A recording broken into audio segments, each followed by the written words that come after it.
Following contains situations and circumstances that are relatable to all women, but are still uncomfortable and sometimes quite awful. We don't pull any punches. Listener discretion is advised.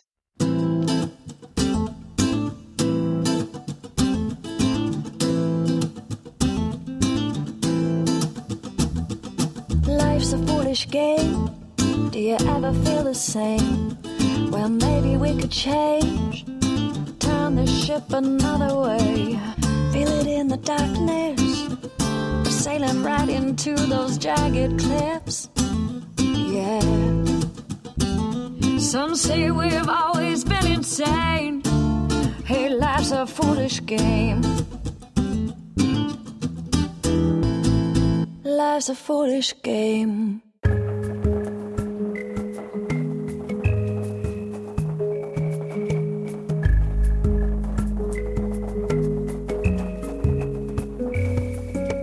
Rivalries aren't cute.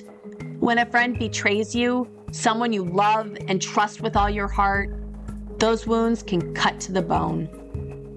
Welcome to Frenemies, a Toil and Trouble Media original. On this show, we profile notable women and the conflicts that help define them. Today, a Hollywood golden girl finds her marriage shattered at the hands of a sultry starlet. It's the story of Debbie Reynolds and Elizabeth Taylor. Debbie Reynolds was born Mary Frances Reynolds on April 1st, 1932 in El Paso, Texas. Her lively, bubbly personality seemed almost too big for the young girl and set her apart as a competitor on the pageant circuit. At 16, when she won the Miss Burbank beauty pageant, she was awarded a crown, a sash, and the attention of a Warner Brothers film scout. A contract with the movie company soon followed. She made her cinematic debut in 1948. Debbie scored more noticeable roles in musicals a couple years later. On screen, she shined as a likable girl next door audiences could easily relate to. Her singing, dancing, and natural comedic timing made her the actress of choice in a variety of projects. Debbie's career only continued to soar when she signed on with MGM and co-starred in iconic films with legends like Red Skelton, Ricardo Montalban, Gene Kelly, and Fred Astaire. And it was there she met a friend she would have for the rest of her life. Sometimes, whether she liked it or not.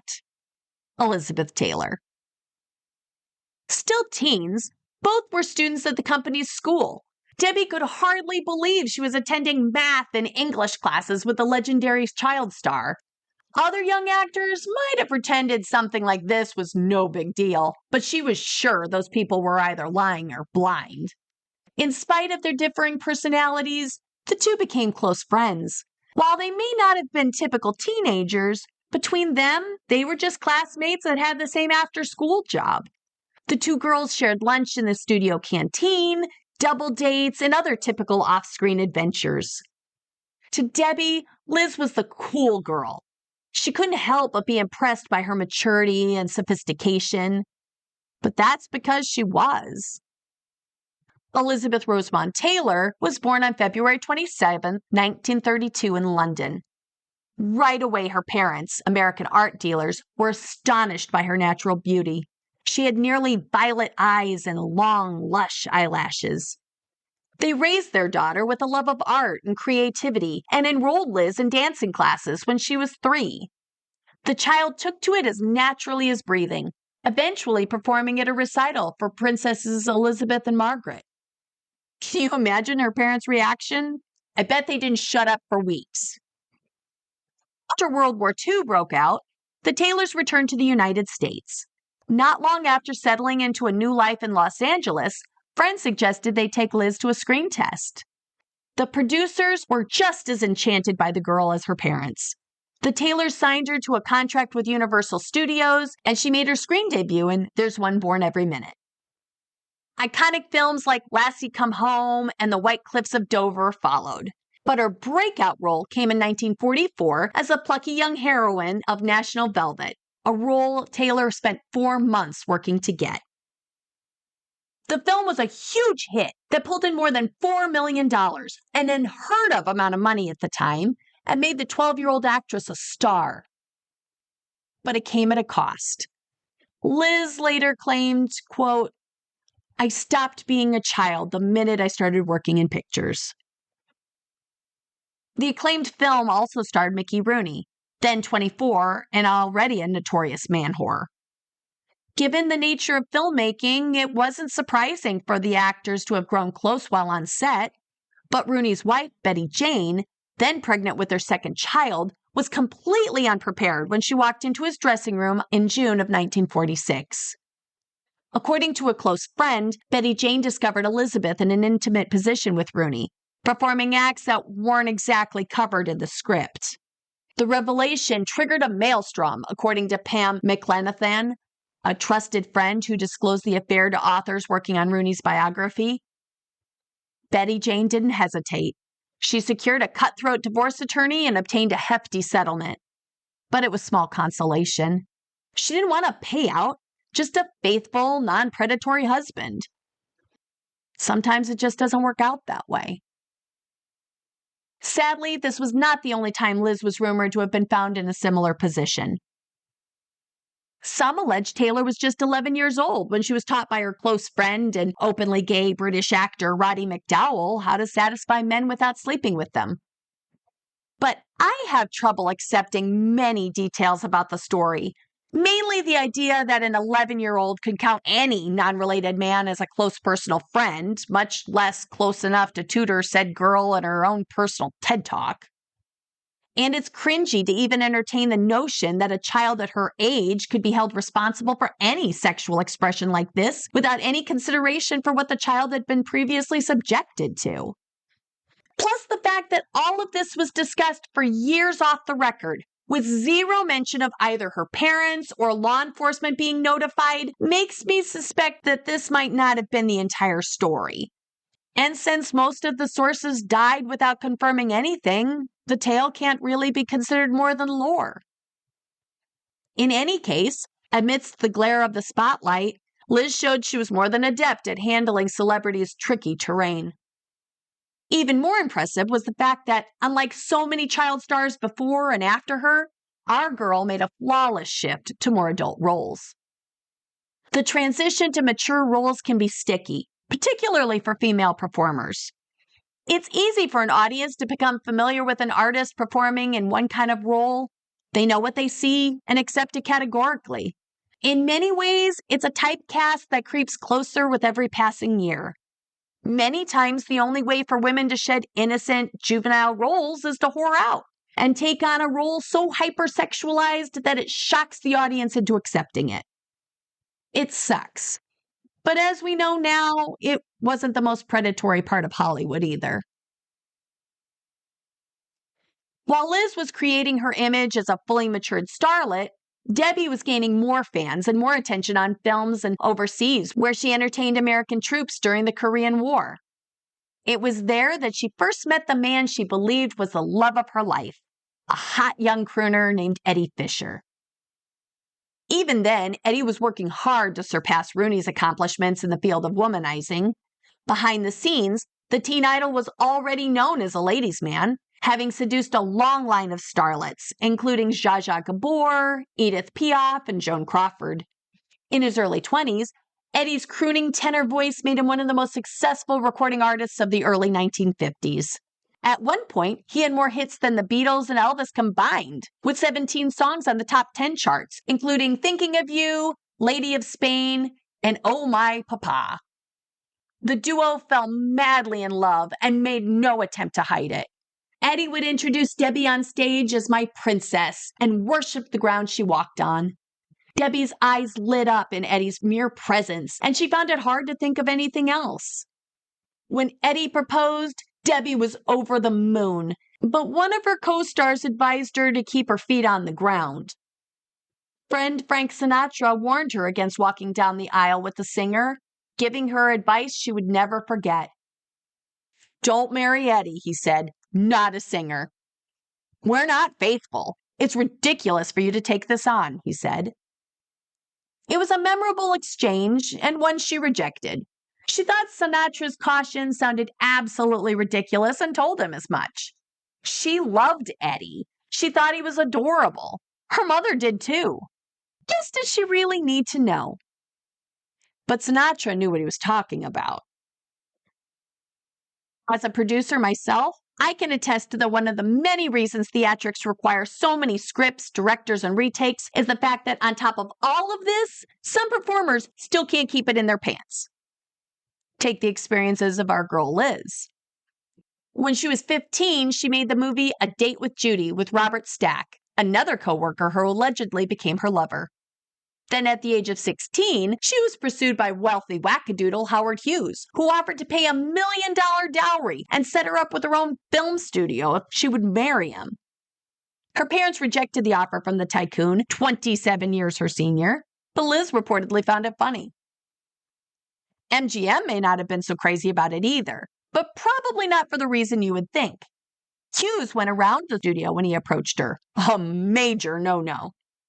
In the 1940s, it was customary for studios to arrange dates for their most prominent stars. It was a common marketing ploy to maximize publicity around new releases. If the Hughes hookup had been successful, they would have had to pay for bribes and advertising that otherwise would have been covered in the press for free. Instead, the studio arranged for Liz to date Glenn Davis, the famed Mr. Inside of the Army football champions. While Hughes' romantic gesture was hilarious, Liz was more open to a match with Davis. Eager to gain some independence from her parents and the studio that held her contract, she could see the advantages. And he was only 8 years older, so she didn't think it was a big deal. While the relationship didn't really go anywhere, the arrangement garnered plenty of snapshots and articles in the newspapers and gave Liz a hint as to the public scrutiny her love life would see for the rest of her days. She later quipped, "Perhaps I should have dated a busboy. At least that wouldn't have made such a spectacle." A year later, she became engaged to handsome Army pilot and rich oil heir Bill Pauley. It was called off 3 months later when rumors began circulating that the bride-to-be had started seeing Howard Hughes on the side. Her mother vehemently denied this, insisting her daughter had never seen the weirdo without her being present. But by then it was too late. He'd begun to get the idea of what it would be like to be the spouse of a movie star, and Pauley didn't think it was worth the bother. Friends tell a different story. They say Liz wanted to continue her acting career and wasn't ready to settle down, a decision that ultimately caused the split. She was soon sporting an engagement ring from hotel baron Nicky Hilton, and the couple tied the knot on May 6, 1950. At what the press hailed as the Hollywood social event of the year, the wedding was attended by 600 guests, and another 3,000 fans camped along outside the church to witness the entries and exits. Married in a Catholic ceremony in accordance to the groom's faith, the couple celebrated with a lavish reception at the Bel Air Country Club. Expensive? No way! MGM footed the entire bill so they could promote the release of her upcoming film, Father of the Bride. This included the honeymoon, although in hindsight, it may have been a bit too much. According to Liz, Hilton began drinking on their wedding night and seldom stopped. After the honeymoon, she went home to her mother and filed for divorce, citing Hilton's alcoholism, gambling, and abusive behavior as the cause. In 1952, she walked down the aisle again, this time to marry actor Michael Wilding. Old enough to be her father, many speculated Liz was looking for a safe and stable partner, the opposite of Hilton. If she was, she found it. But the dramatic age difference left them little in common except their 2 sons. Where her star was continuing to rise, Wilding's had begun to slump. While on location filming Giant in 1956, tabloids reported Wilding invited a pair of strippers to their home for some role-playing of his own. The story soon made its way to the pages of Confidential magazine. The couple divorced in 1957 in what could only be described as a textbook example of what Old Blue Eyes was trying to tell our girl Debbie. But still, Debbie was in love, and like any other young woman in the situation, was sure of 2 things. She was special, and Eddie would never do that to her.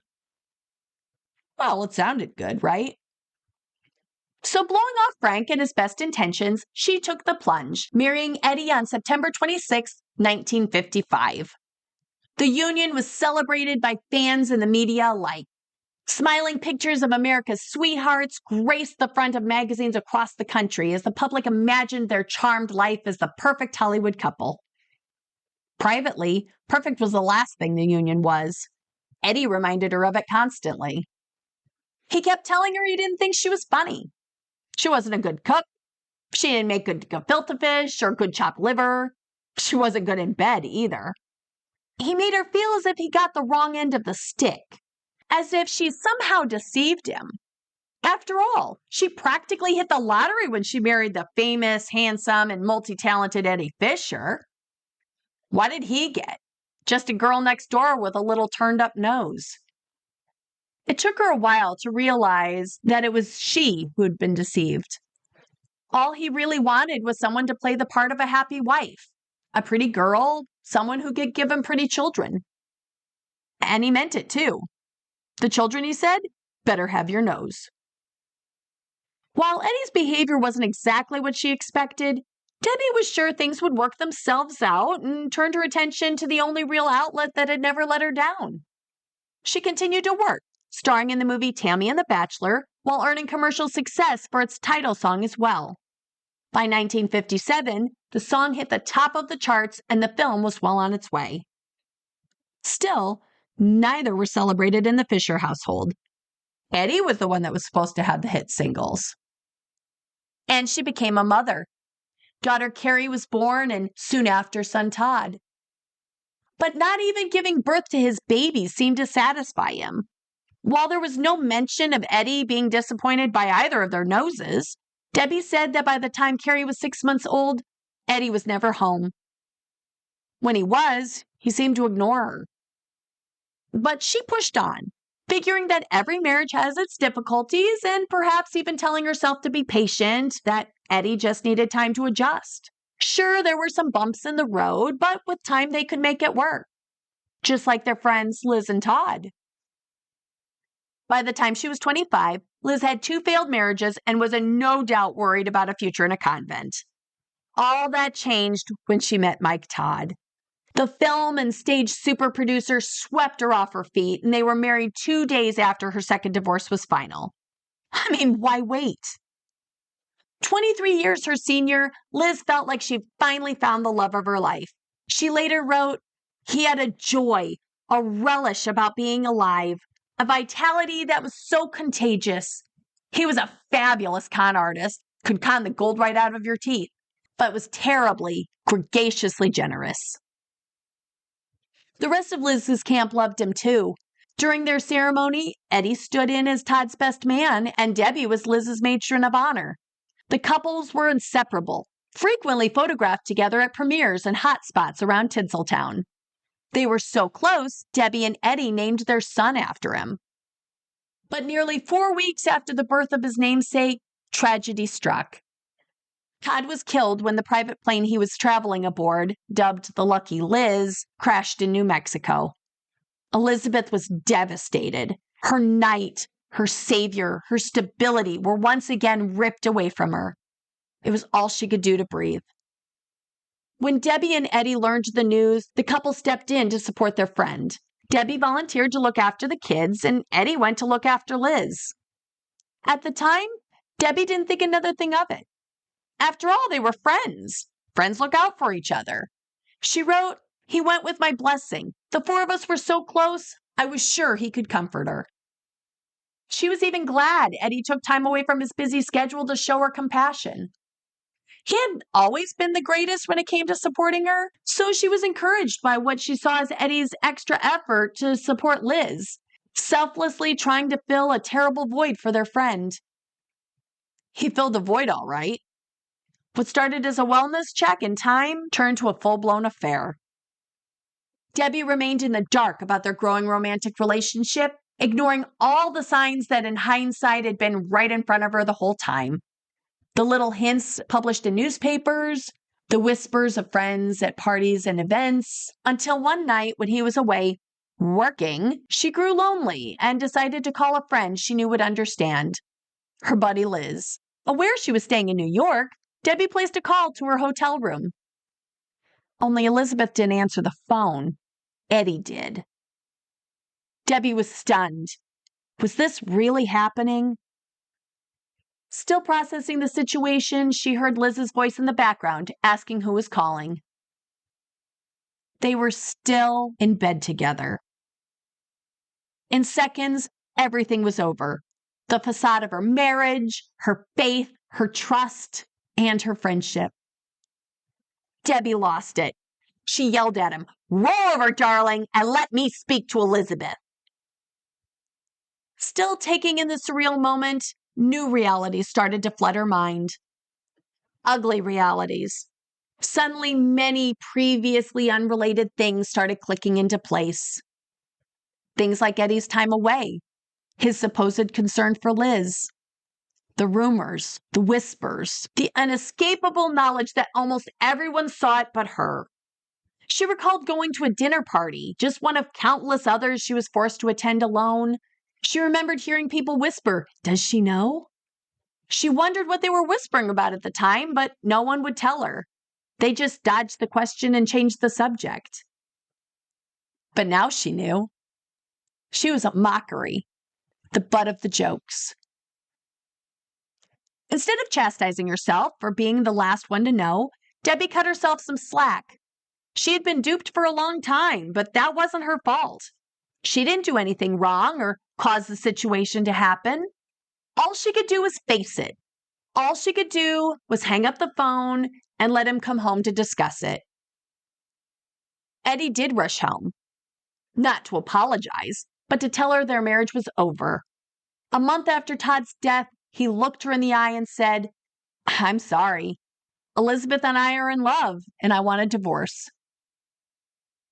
It was the last thing she expected to hear. Debbie barely had time to wrap her mind around it before she had to get up and make the kids breakfast. How could this be, she wondered? How could he do this to her? Still adjusting to news of his infidelity, she didn't anticipate him wanting to leave either. His words left her shattered. She didn't want their marriage to end. She was deeply religious and didn't believe in divorce. She remembered the way things were with Eddie at the beginning of their relationship. She was his princess. Their life together was supposed to be a fairy tale. And it's not like the pair's feelings were true love. Debbie might have been in denial about a lot of things, but even she could see that. She warned her soon-to-be ex, "If you marry her, she'll throw you out within 18 months. In response, he said nothing, just picked up some of his things and hurried off to be with his lover. Once revealed, the love triangle became one of the biggest scandals to rock Tinseltown. The gossip magazines had a field day pondering how Liz stole Eddie away. And the answer was just as degrading as it was obvious. He ran off with the more beautiful woman. Did they really have to analyze that too? Debbie felt the weight of 1,000 eyes judging her for the same critiques Eddie had lambasted her for during their marriage. For 1,000 of her faults and 1,001 invented ones. For not being good enough, pretty enough to keep her man. It felt nauseating. At the height of the attention, gossip columnist Hedda Hopper cornered Liz. Her response? What of it? Quote, Eddie is not in love with Debbie and never has been. You can't break up a happy marriage. Debbie and Eddie's never has been. What do you expect me to do? Sleep alone? Wow. All the while, Eddie continued to needle Debbie, demanding a divorce. Each time, she refused. She asked him, almost pleading at times, did he really want to give up their family? Couldn't they make things work? His answer was no. In the end, Debbie knew she had no choice. They laid guilt on me that I was keeping them and true love apart, she recalled. So I finally let Eddie off the hook. I told him to go. Almost harder than telling the children was responding to the press. She finally decided upon the statement, the position in which I am placed makes it necessary for me to give my consent. But privately, she knew it was all for show. They would have gotten married anyway. And it's not like it helped. The only thing that topped coverage of the affair was news of the divorce. Reporters clamored to cover the fallout more than the work each of them continued to generate. Much to Debbie's anguish, Painful headlines started crowding out mainstream news. Will Liz break Eddie's heart too? What they're saying about Liz and Eddie now? Sensational scoop! Liz and Debbie's private talks about Eddie. It was a tabloid feeding frenzy, the likes of which had never been seen. As much as they ingested every morsel of the affair, the world was just as stunned by news of Hollywood's golden couple divorcing, and predictably reduced each participant to a role in a worn-out drama. Todd Fisher later wrote that his father and Elizabeth were vilified. Eddie was declared a philandering, opportunistic loser, and Elizabeth was labeled a bad girl, home-wrecking slut, he said. Debbie, the good girl, innocent, the unsuspecting victim and single mom, was globally embraced with love and sympathy. That love and sympathy was little consolation to Debbie. What she wouldn't give to have things back the way they used to be. Or the way she thought they used to be. But now she had bigger things to worry about. Now that he was running around with Liz, Eddie abandoned his responsibilities to their children as well. Just toddlers at the time, he left Debbie with everything. To tuck them in at night, answer all their questions about why Daddy was gone and why he wouldn't be back. He left her holding the bag when it came to their eventual anger and tears. He didn't even pay child support. So as public interest in their situation shifted again with announcements of Liz and Eddie's upcoming nuptials, Debbie threw herself back into work. She had nothing more to say to her childhood friend. Eddie and Liz married the day the divorce was final in a ceremony witnessed by more reporters than guests. To the public, Debbie remained quiet, content to let the newlyweds do most of the talking. In time, she was better able to articulate her feelings. I never felt bitter about Elizabeth, she said. A man doesn't leave a woman for another woman unless he wants to go. And there was an unexpected advantage. The public ordeal made Debbie and Liz even more recognizable, if that could even be possible by then, and served to make them even bigger box office draws. The women even started commanding higher salaries per picture. But the scandal backfired on Eddie. His gigs featured morality clauses, and the scandal ruined his career. He lost his recording contract. His self-titled TV series was canceled. Soon, he had to resort to touring nightclubs and lounges to make ends meet, just as he did in the early days. Still, it's not like it was his fault. It was Debbie's. He accused Debbie of orchestrating a public lynching in the press to ruin him and turn his fans against him. Eddie once sent his son a telegram which read in part that he and Liz wished him a happy birthday. The only thing was, Todd had just turned 2. Why would anybody send a telegram to a 2-year-old, Todd later mused. The answer, of course, was to mess with his mom. Todd later recalled his father was prone to behavior like that. Liz probably didn't know a thing. Still, through it all, Debbie handled the cruel slams with grace. And let's face it, she had to.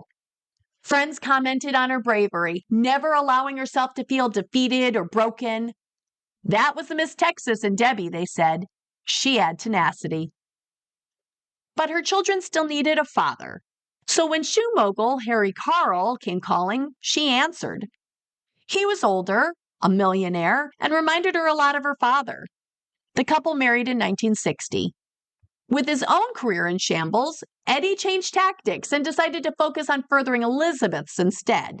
Announcing he had decided to put his career on hold, he followed her to locations, setting himself up in villas and hotels as her house husband and consultant. He started smoking big cigars, and he started inserting himself into as many of her projects as he could, appearing in Butterfield 8, where his performance barely garnered a yawn. Insiders noted it was almost like he was channeling his inner Mike Todd. They found it a little creepy. But Elizabeth was immune from all that. Her performance in Butterfield 8 won her an Oscar for Best Actress, and the demand for her work kept coming. While on the set of Suddenly last summer, she was offered the title role in Cleopatra. Exhausted, female, and therefore hesitant to say no, she jokingly said she'd take on the project for $1 million. When 20th Century Fox agreed, she became the highest paid performer in history. Good for her. In preparation for shooting, the couple traveled to Rome, where Eddie set up a comfortable place to hang out and pretend to do something, and Liz went to the set to get acquainted with her co-stars, namely the actor playing Mark Antony, Richard Burton. Elizabeth said the attraction between the two of them was there from the start, even if she did find Richard's pickup lines a little corny. Wales's great lover, wit, and intellectual sauntered over to her and said, "Has anyone ever told you that you're a very pretty girl?" Liz found herself falling madly in love. Sensing more than a little chemistry, the press jumped on the story. But naturally, the couple denied anything was amiss. For his part, Eddie was clueless too. He even held a press conference where he told reporters stories of Elizabeth's infidelity were preposterous, ridiculous, and absolutely false. After all, they were in love. They were married, right? But seeing his statements blazoned all over newspapers and magazines did little to quell his growing insecurities. One night he asked her, "Is something going on between you and Burton?" She whispered yes. We'll pick this up next week. This has been Frenemies. Thanks for listening.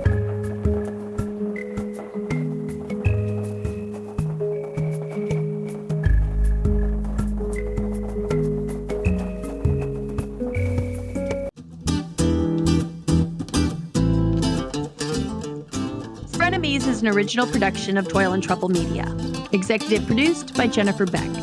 This episode was also written and performed by Jennifer Beck. I'm kind of a big deal. Additional production assistance was provided by Erin Iris and David Beck, and our music was performed by Snowflake and Admiral Bob. Thanks, guys. If you enjoyed this podcast, please leave us a 5-star review wherever you listen and tell your friends. It helps us rise above the crowd. And check out our website at toilandtroublemedia.com. Follow us on Facebook, Instagram, TikTok, and Threads. We're also on Patreon, and we have a YouTube channel if you want even more Toil and Trouble Media in your life. I lost control of those outlets a long time ago, so you never know what you're going to find. They're kind of like herding cats. And as always, thanks for listening.